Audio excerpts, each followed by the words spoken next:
ইউনূস সরকারের আমলে যেখানে প্রায় প্রত্যেক দিনই ভারতের বিরুদ্ধে যুদ্ধের হুঁশিয়ারি দিচ্ছেন কেউ না কেউ, সেখানে কি নিজেদের বিমান ঘাঁটি রক্ষা করতে ব্যর্থ বাংলাদেশ? এদিনের ঘটনা সেই প্রশ্নই তুলে দিল। কথায় আছে, পিপিলিকার পাখা গজায় মরিবার তরে।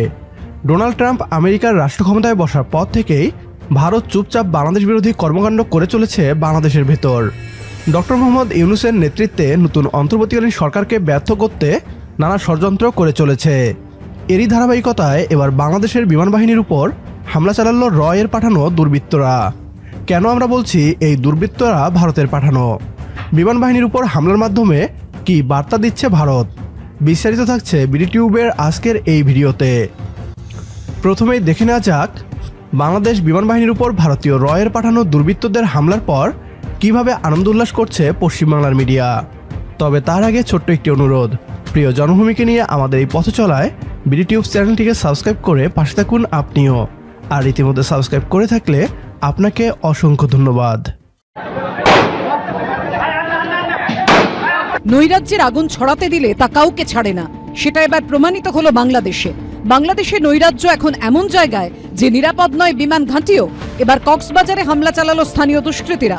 পরিস্থিতি সামাল দিতে নামতে হলো সেনাবাহিনীকে, চলল গুলি।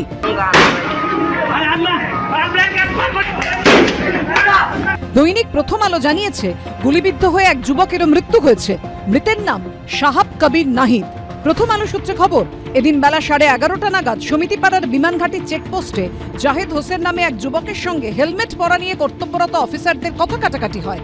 এরপর যুবকের আত্মীয় স্বজন ঘটনাস্থলে গিয়ে বিমান বাহিনীর নির্মীয়মান ঘাঁটি ও সেনাকর্মীদের ওপর ইট ছুটতে শুরু করে। পাল্টা সেনাবাহিনীর তরফ থেকে ছোড়া হয় একের পর এক গুলি।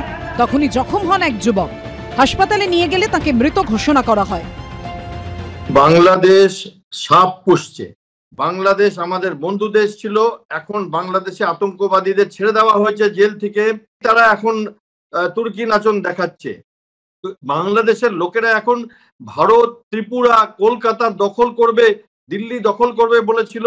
তো তাদের তো এখন লড়াই করতে হবে, এগুলো বাস্তব।